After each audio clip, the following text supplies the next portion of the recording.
All right, man, peace.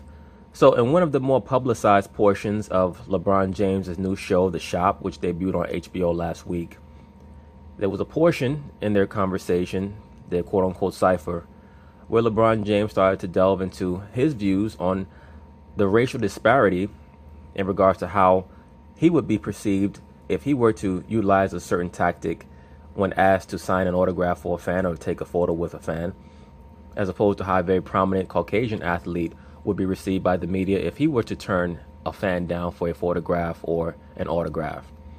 And to me, when I watched that portion of the quote unquote shop, the only thing that I thought to myself is that this guy is trying so hard to be quote unquote racially relevant. And it's so sad, it's so silly. It really just comes off as another entitled so-called black athlete trying to act as if he's with the people, or he's one with the people, or he's this or he's that. Let's understand something. For LeBron James' life, he's been pampered. He had a very dicey portion in his life when he was a child. But from the time that he's been 11, 12 years old, he's been feted. He's been looked out for. He's gone to the best schools.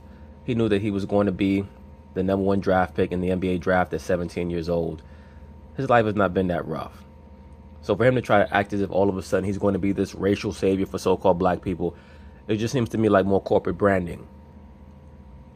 Many of LeBron's fans come on my channel and they try to act as if I quote unquote don't like LeBron. I cannot say this enough. My channel is not about like or dislike. It's about evaluating various perspectives that are put forth by the mainstream media so that we can assess exactly what is being put forth to the masses, particularly so-called black people, particularly the so-called black man. LeBron James is trying very hard, but I do think that he has layers to him. That's why I call him LeBron Armstrong sometimes. I used to call him that in a lot of videos that I did a long time ago. I'm going to start bringing that nickname back because he reminds me a lot of Lance Armstrong. He's trying to put forth a certain image, and I just don't think that he's the person that he tries to portray in the image. And I think that eventually, if his usefulness ever stops being as relevant as it is right now, in regards to trying to promote Marxist ideologies to so-called black people, they are going to expose him because he has dirt like everybody else. But just getting back to the point, he's trying too hard to become racially relevant, and he's just not as informed on the topic as he needs to be to try to be the person that he's trying to be. And once again, so-called black man, your thoughts and your words are even more important than LeBron James's words in your household. You should not be looking to LeBron James or Michael Jordan to say something racially revelatory to assist you in understanding what's going on. You have to be able to do that on your own. And you have to be able to guide your family, not LeBron James. But anyway, they're going to talk about it, and I'm going to chime in. LeBron's new HBO series, The Shop, debuted on Tuesday, and he was joined by many famous celebrities, including Snoop Dogg, Odell Beckham Jr., and Draymond Green. LeBron had the following to say about the double standard when it comes to black athletes. Quote, the hypothetical double standard, because we don't quite know exactly what the difference would be and how the same action would be perceived. Of course, we can quote unquote assume it because once again, this is not our rest, so-called black man. This is our captivity. The reason why people like LeBron James get so upset by the quote unquote racial disparities is because he wants to be quote unquote equal to the white man. Because as I tell you, brothers, pro-blacks are actually pro-white. That's why you'll see LeBron James talking about, I didn't trust white people for a long time. But nigga, you were on the stage campaigning for Hillary Clinton, who stated that young black men are super predators. That's what she said. I guess you didn't know about that, or maybe it didn't matter whether you knew about it or not because Nike told you to help Hillary Clinton with her campaign. if it's Tom Brady, if it's Aaron Rodgers, if it's Peyton Manning, and we're doing the same bleep, the same exact bleep, I'm talking about a phone is out. We're like, yo, get that out of my face. I'm with my family. We say that, and somebody posts it. And if Aaron Rodgers or one of those guys say that bleep and they post it, somebody's going to be like, hey, you guys should respect Aaron Rodgers. On that note, we welcome Will Kane to the conversation. Steve. Let me say this. Whether it's LeBron James, Aaron Rodgers, Tom Brady, or Peyton Manning, and they get approached by a quote-unquote fan, and those athletes happen to be out with their families, and they respond back to the fan by saying, get that fucking phone out of my face, I don't care what so-called race or so-called color you are. It is going to make the news. So you do have to be able to operate with a certain level of tact. You are a public figure. You are a quote unquote celebrity. You are, as you claim to be, a quote unquote role model. And let me say this, LeBron James has done a very good job in regards to that role of being a so-called role model. Not because of his perceptions or statements on so-called race, but because of the fact that he leads his home, that he raises and leads his 2 sons and his daughter. That's the best thing that LeBron James does. In addition to the fact that he's awoken many of the players in the NBA in regards to understanding to be loyal to yourself and to your family and not to an organization. Those are the best things that LeBron James does as a quote-unquote leader. Now, all these gestures in regards to talking about race and trying to act as if he's the new Muhammad Ali, because he's not. He's nowhere near.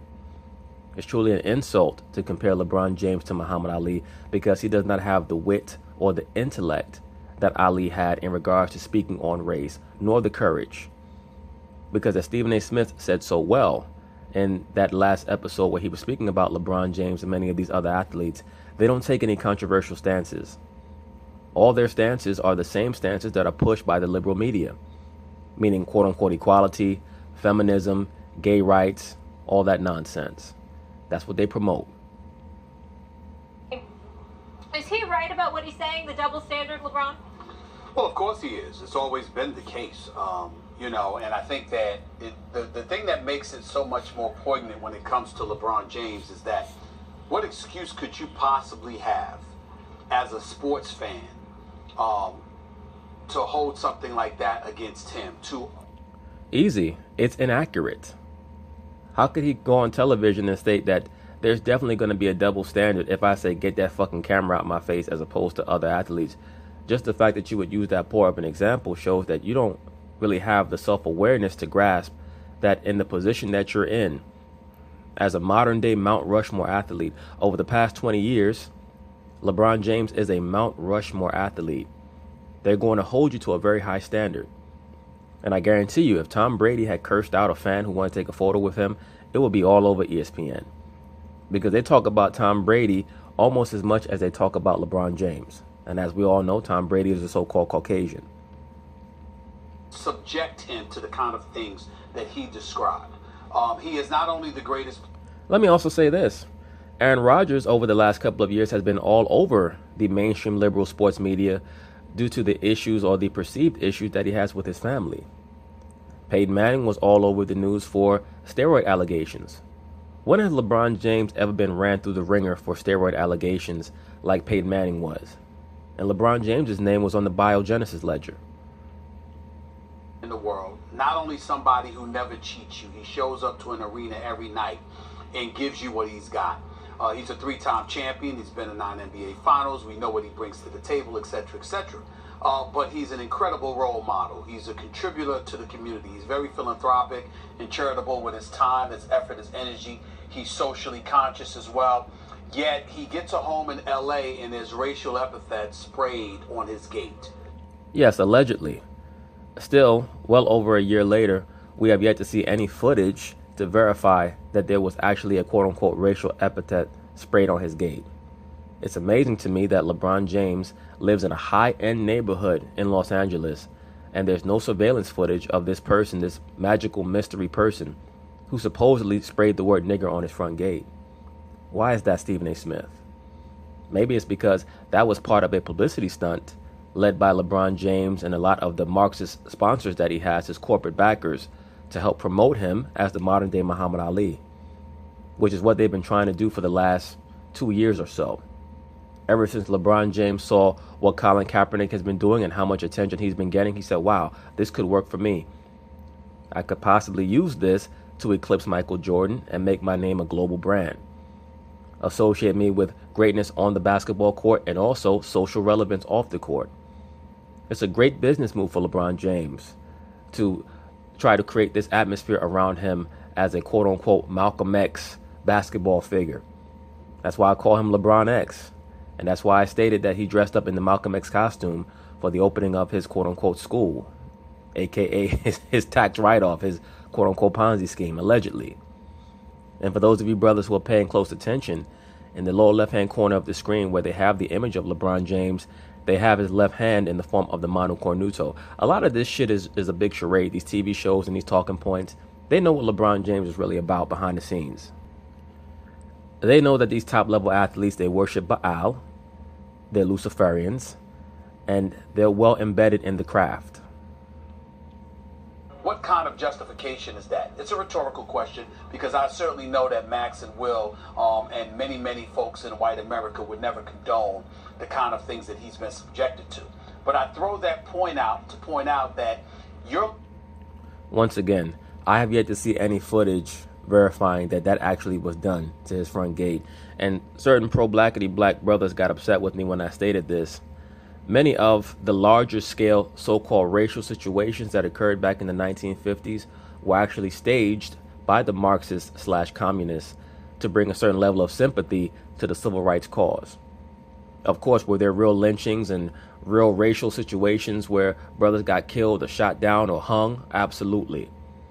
But most of the highly publicized racial situations that occurred in the Deep South in the 1950s were staged events by the Marxists and communists to bring a certain level of simpatico, a certain level of sympathy to the cause of the civil rights Negroes who were in league with the Marxist Caucasian liberal Jews that were actually running the whole situation. And they're still doing the same thing today through LeBron James. Allegedly, all right? LeBron James, you're basically sitting back there and saying, what more do you have to do as a human being and as a professional athlete? I've made money. I've given back to the community. I've brought others, or I've brought others up. I've reached out not just with my friends in inner circles, but with desolate and disenfranchised communities at large throughout this nation to make a contribution to our society. All those are great things. But once again, this is the building of a cult of personality. I can't stress this enough. So-called black man, real change starts with each one of us within our home. Whether you live by yourself or whether you have a family, when you preside over your home and you make better decisions, that's how change is going to happen. It's not going to happen from grandiose gestures by LeBron James or Michael Jordan or Floyd Mayweather. These athletes are not leaders. They're not. And when they try to be, it's because of corporate branding.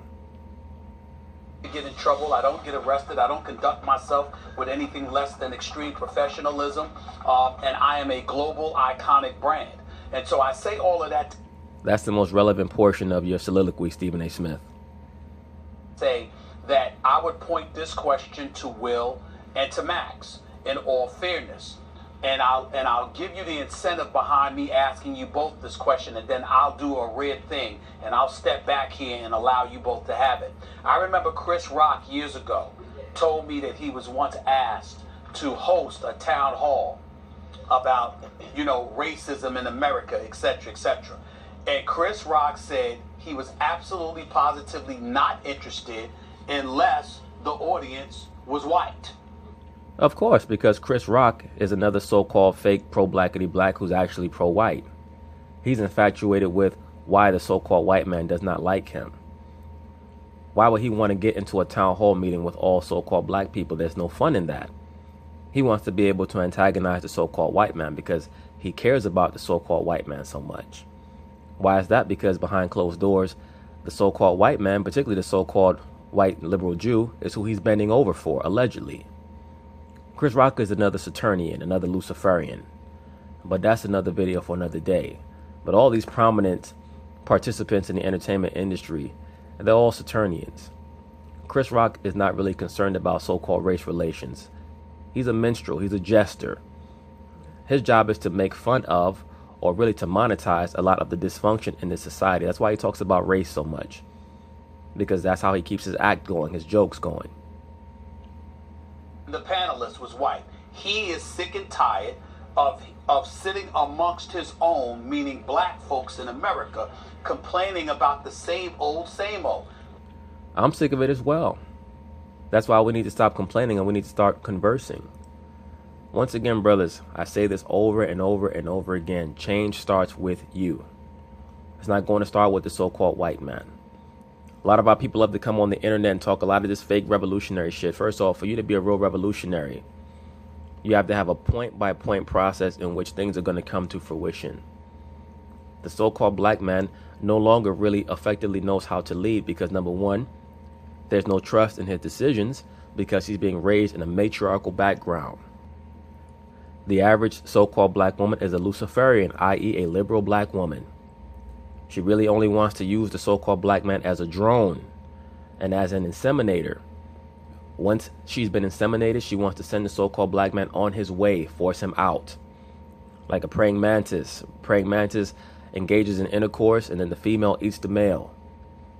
That's the mindset of the modern liberal black woman. All these issues are things that the so-called black man has to understand before he starts talking about revolutions. We have to learn how to take back over control of the household. Once that's done and that process begins, and that's really not going to begin in this society has to be destroyed. But once that mindset starts to enter into the mind of the so-called black man, you'll find that a lot of the problems that you have with relationships and with people, they go away. Because you start to be able to assess who's in your life for your benefit as opposed to who's in your life to be a detriment, a liability. When we start inseminating the right women or the right woman, a lot of these problems will go away. Stop trying to wife up hood rats, people who are low level. In order for us to do that, we have to raise our level so that we make greater demands of the people around us. It had nothing to do with town hall meetings with white people and LeBron James and all this other silly shit. The so-called black man has to understand that he's as important as LeBron James is. The average so-called black man has to understand that LeBron James is no better than you. And until you understand that and you stop looking to these athletes to lead you, our people are never going to make any advances. Know what we're subjected to. Could somebody from their community tell us, why are we still subjected to these things? Why do we have to go about going through these things? And maybe instead of looking to the so-called Caucasian to ask you why our people are subjected to these things, maybe we have to turn towards a higher power. Or maybe that's the problem. Maybe so-called black people always want to have these conversations with the Caucasian because they look at the so-called Caucasian as a higher power. Could give us some insight as to the level of vitriol people feel towards black Americans in this country. Well, you know what, Stephen A? Maybe you're answering your own question. If you're someone who's the recipient of vitriol from all sides when you feel like you've never done anything, maybe it's because they know something about you that you don't even know about yourself. Maybe they know that you're special in a way that they can never be special, and they hate you because of it. Maybe we have to stop looking for their acceptance and start understanding that when you're a king, even when you don't have a crown, the pauper that's in your throne is still going to hate you because they're going to hope that you never remember who you actually are, because once you do, they're no longer going to have the throne. People have to start to resume a ruling class mentality, especially the men. That's a major problem. Stop looking to the so-called Caucasian to give you back your history and your knowledge and your understanding. It's never going to happen.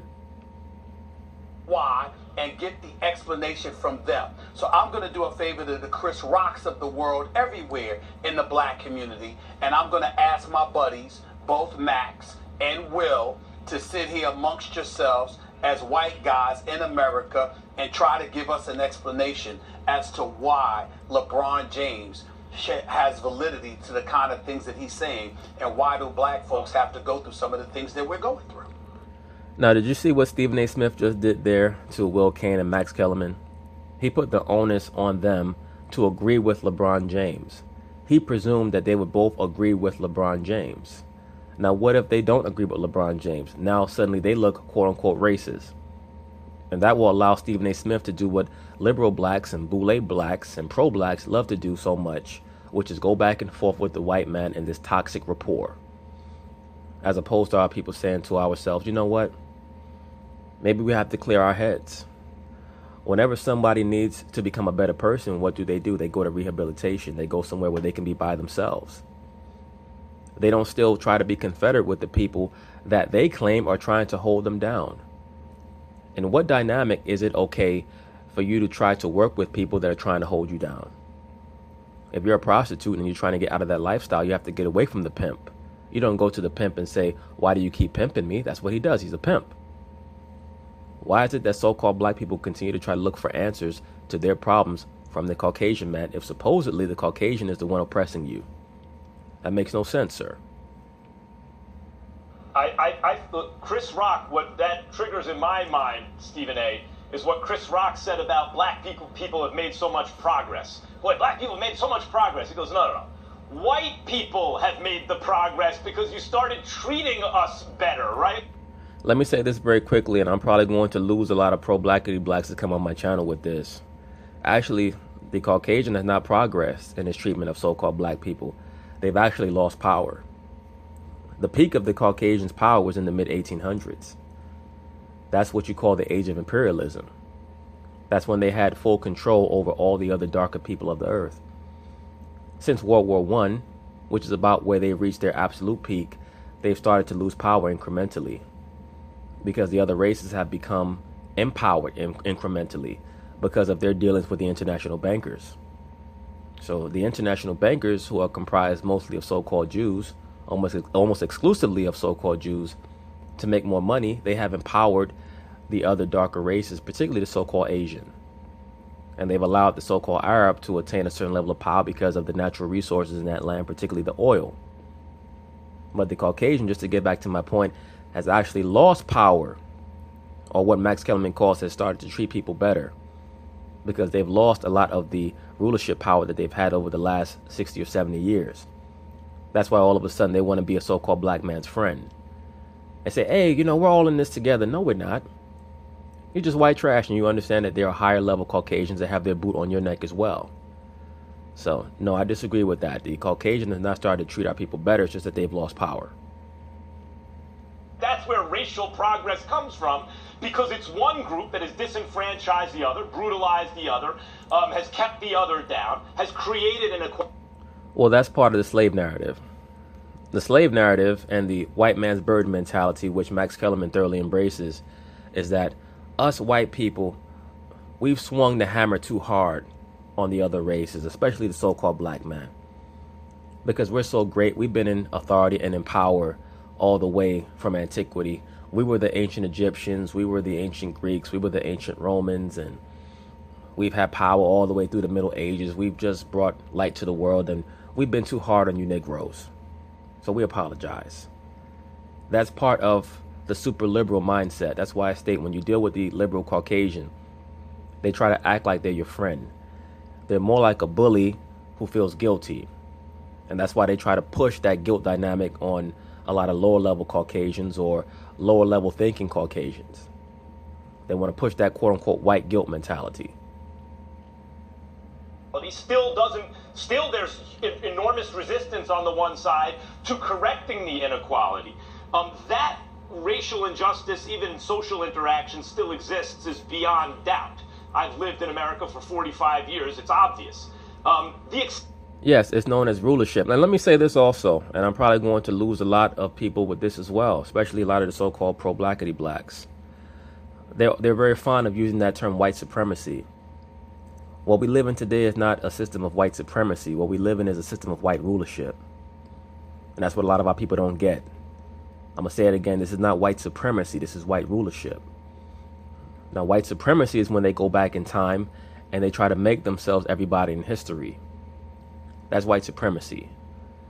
When the Caucasian tries to say that they were the ancient Egyptians and the ancient Greeks and the ancient Romans and they ruled in the medieval time period, that's white supremacy because they're actually trying to change history.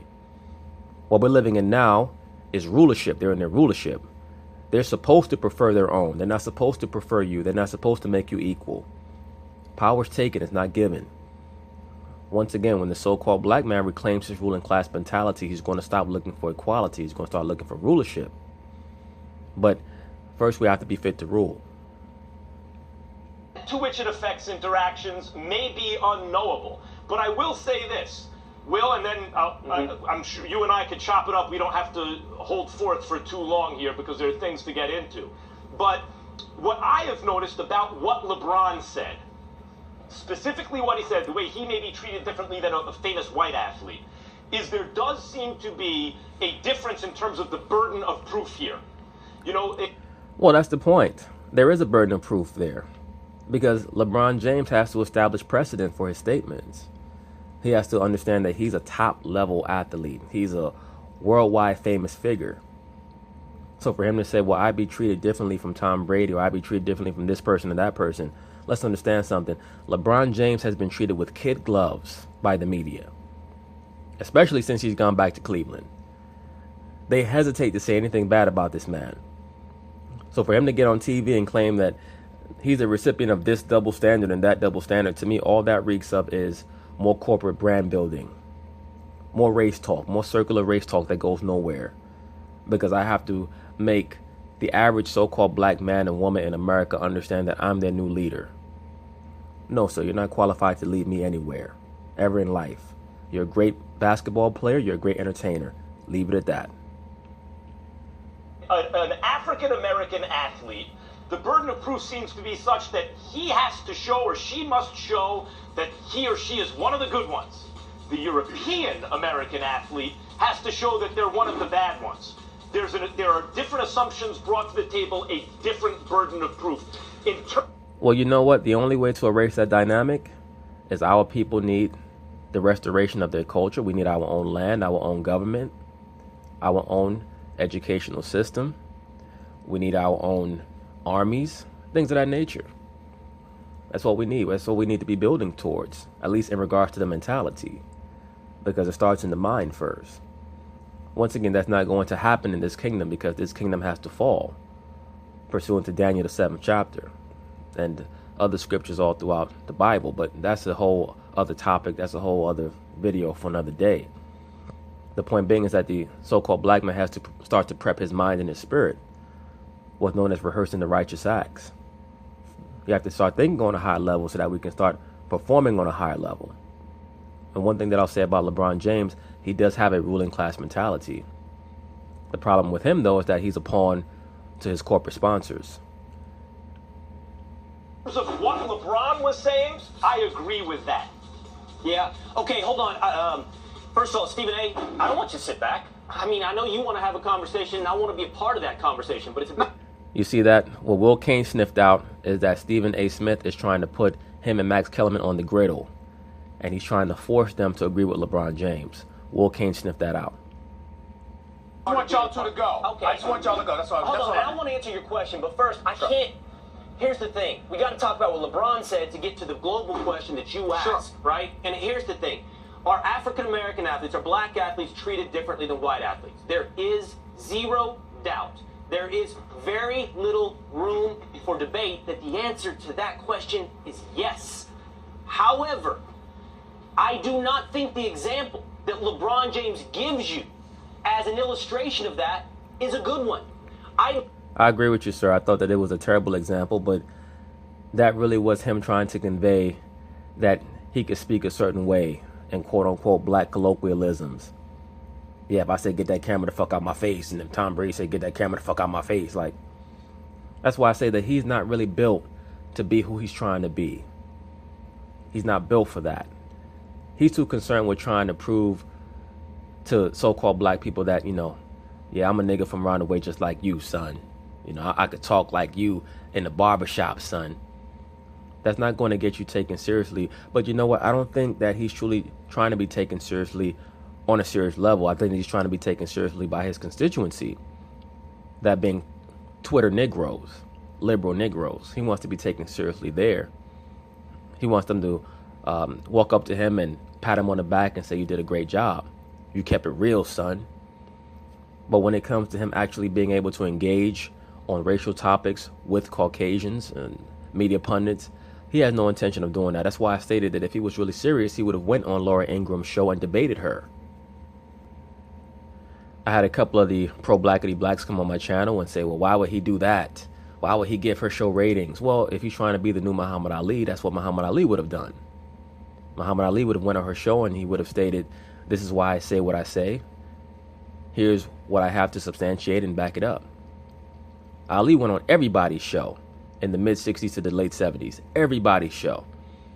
Because he knew that he actually was standing on a platform that he truly believed in. There was nobody putting a battery in his back other than arguably the Nation of Islam. But at least that was an ideological backbone for him. That was not a corporate backbone for him. So that's why I state you cannot truly trust LeBron James in regards to what his overall motivations are. Do I believe that he loves his people? No doubt. But do I also believe that he's willing to play a character and play a role in order to magnify, to amplify his overall global brand? Absolutely. That means he cannot be trusted. Because whatever Nike tells him is what he's going to do. That's the bottom line of it. And that's why I call him LeBron Armstrong. Just like Lance Armstrong. Remember, there was a time period about 10 years ago, you could not say anything bad about Lance Armstrong. They tried to act like Lance Armstrong was Christ. Like Lance Armstrong, he's racing all these other cyclists who are on performance-enhancing drugs, and he's beating them every race, and he's not on any drugs. And he's curing cancer. Then it came out Lance Armstrong was the damn devil. Haven't seen the man since. And that he was running a Ponzi scheme. Remember that? He had the Lance Armstrong Foundation. Nothing but a damn Ponzi scheme. So it is what it is. Everything comes to light in the end.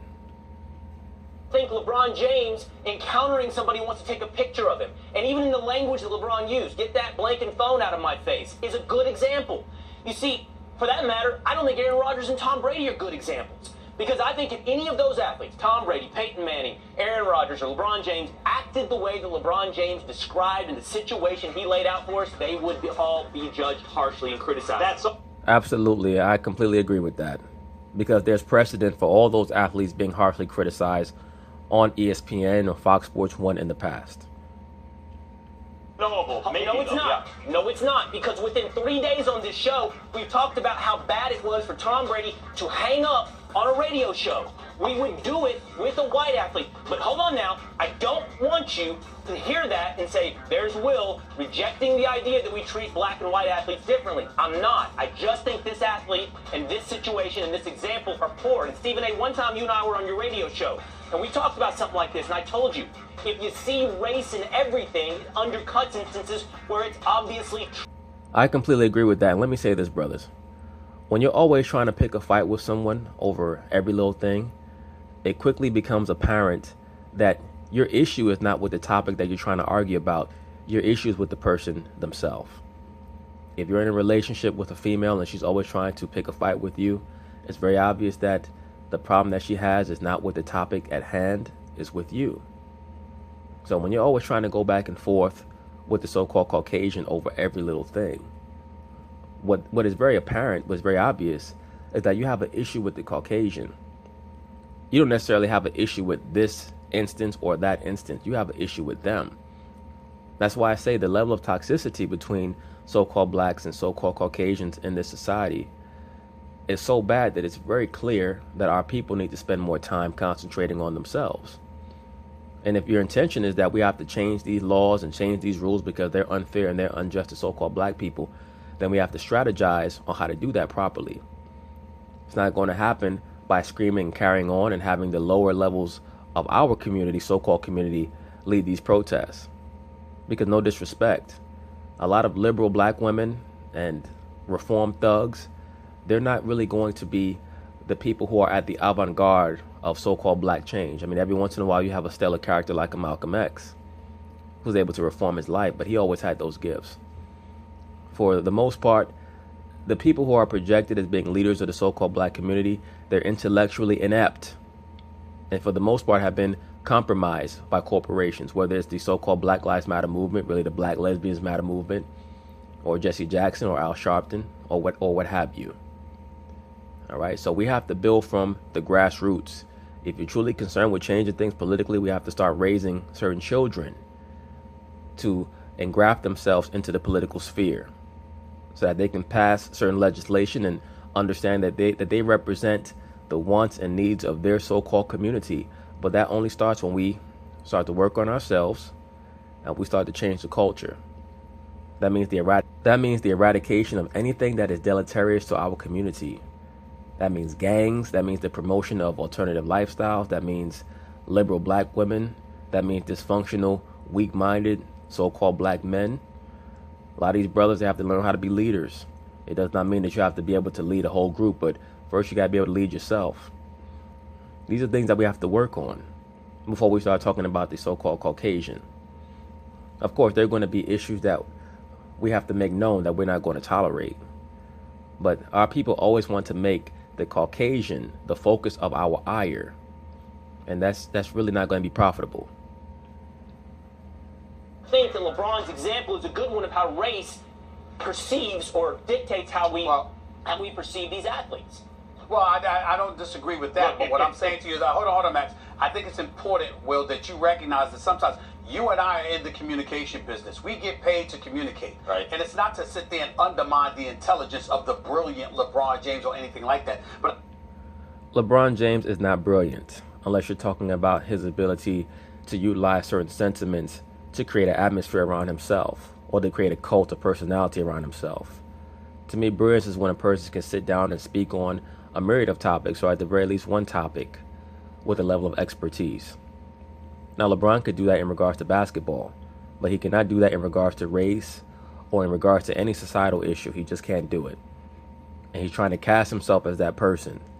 And I think that one more time is just another attempt by a corporate-sponsored athlete to lead our people astray and to lead them into a lot of Luciferian ideologies. And we just can't allow that to happen.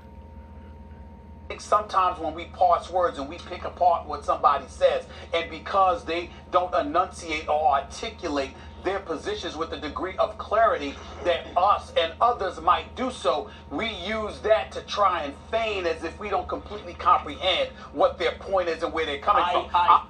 Let me say this, Steve. You make a valid point. Sometimes people will try to claim that the message is not valid because the level of someone's ability to articulate their point is not up to par. You make a semi-valid point. But at the same time, if LeBron James does not have the ability to articulate himself properly, he should not be trying to cast himself as a leader. Because there's also quite a possibility that maybe he did articulate himself in the way that he intended. And he's just awkward. He's just clunky. He's just somebody who thinks that he can say anything and people are just going to buy it. And that's not the case. I'm saying you know where LeBron's coming from. Now, we can pause where and say he could have explained it. The overall premise is what I'm saying. You understand where he's coming from. You know where he's coming from. He used a bad example. But here's the thing. Hey, guys. Go ahead, Max. LeBron used a bad example, Will. I agree. That's why I think the global question's more interesting here rather than I want to get focusing on his specific example. Yeah. The global question is what I said. I think the burden of proof is different. The black athlete must show he's one of the good ones. The white athlete, one of the bad ones before we assume those things about them. We assume different things to begin with. Let me say this real quick in regards to Max Kellerman's statement that the so-called black athlete has to show that he's one of the good ones and the so-called Caucasian athlete has to show that he's one of the bad ones. There's validity to his statement, but let me say this. We have to be worried about our own standards more than the Caucasian man's standards for propriety. As long as we're keeping the laws of the land, that's what we should be concerned with. But the main thing that we have to start to promote is the forsaking of that culture of criminality that we tend to embrace wholeheartedly in the so-called black community, which leads to, or really I should say, comes from that mentality of dysfunction. We have a tendency in the so-called black community to extol people who are from the street, dysfunctionality.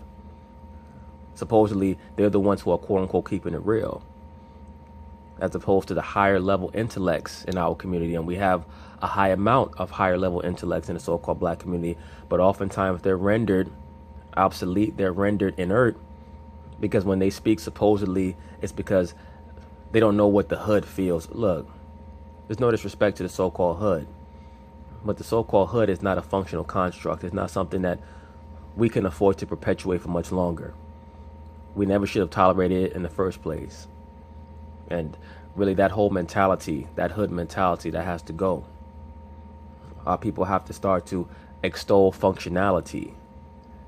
That's how we're going to rise up and stop worrying about the Caucasian man's standards for propriety. We have to set our own standards for propriety. And that does not just mean getting rid of the embracing of criminality and saying, oh, well, you know, they're just doing what they have to do to survive. No, to survive, you can be functional. You must be functional, as a matter of fact, or you have to go.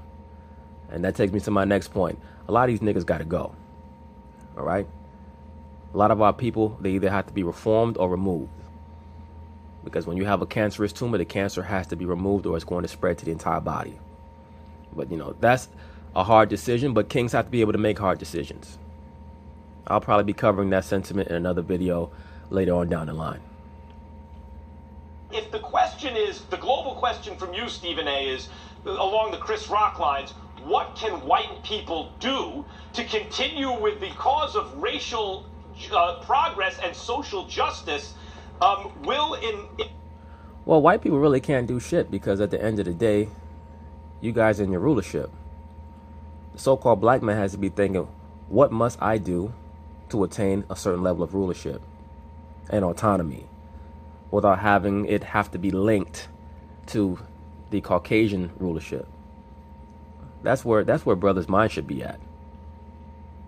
Yeah. Our case on this show, when this issue has come up, I never think that you aggressively or intentionally or even really participate in white grievance politics. It's not you. And I don't think you are racist at all. I do think at times. Now, just the fact that Will Cain is allegedly the topic of conversation in regards to possible quote-unquote racist leanings shows you that they're trying to imply that they feel like many of his takes are off kilter because they're not liberal enough. That's really what they're doing in a roundabout way to Will Cain right now. You can be not always aware of white privilege. And I think that's an important distinction, but I think it's also... Did you see Stephen A. Smith's face change when Max Kellerman said that? Let me rewind it back a little bit. Important to be aware of white privilege, particularly... think at times. You can be not always aware of white privilege. And I think that's an important distinction, but I think it's also... Stephen A. Smith said, did this dude just say that? Did he just say what I think he said? Shit. Important to be aware of white privilege, particularly in the case, for example, of the NFL protests. I just want to read one quote. And you see that? Max Kellerman had to sneak in his little Marxist NFL protest. He's upset with Will Cain for not supporting the Marxist aspect of the NFL protests, the embracing of chaos.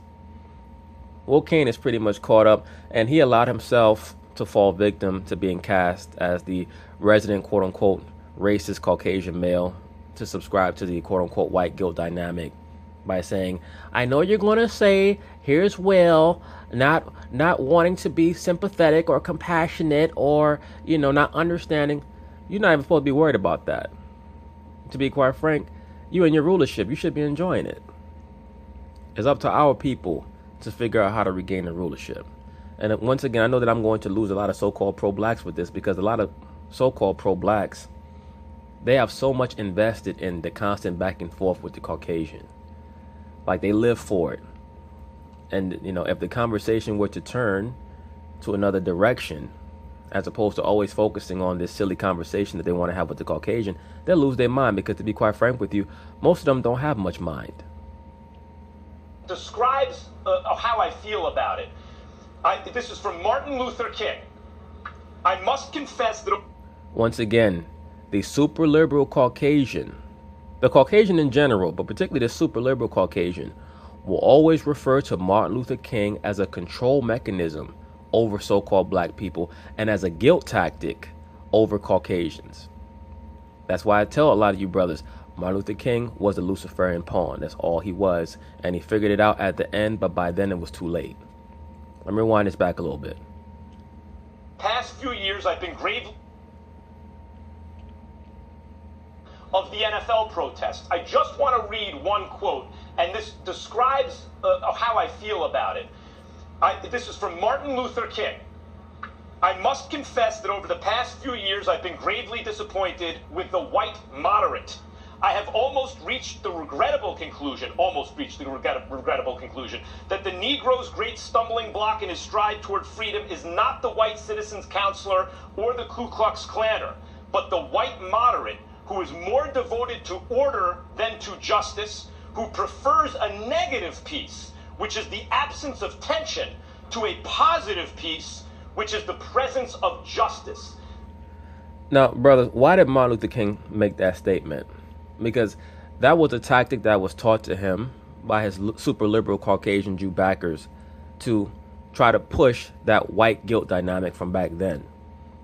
For those of you who don't know, One of Martin Luther King's main Svengalis was a Caucasian Jew by the name of Stanley Levinson. You could look him up. Once again, his name is Stanley Levinson.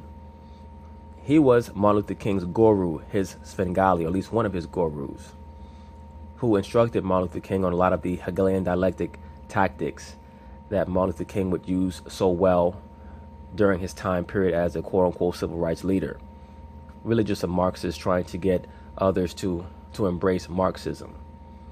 So what Martin Luther King was speaking about was the so-called moderate Caucasian, meaning the Caucasian who would not pick a side, did not want to get involved, just wanted things to maintain at the status quo, as opposed to getting involved either on the right hand or on the left hand. And they still utilize the same tactics today. Once again, MLK realized near the end that he had been used, but he was trapped by then. He tried to rebel by making certain statements in regards to the sanitation strike and also his last speech, which was a great speech, by the way, his last speech. But it just goes to show you why they always just promote the I Have a Dream speech, because that's a control mechanism. They don't play his last speech. But by then, once again, it was too late. So he just said, you know what, I'm just going to let it all hang out because I know they're going to kill me soon anyway. He knew he was going to be killed. That, Stephen A., I think is something that white people could keep in mind. Okay, let's leave it right there, because that was a powerful statement to say that Will doesn't totally understand white privilege. I want to give him a chance to respond, and Stephen A. after the break. More First Take. Stay right here. But anyway, that's going to be the end of part 1 in the LeBron James quote-unquote racial double standard issue. Peace.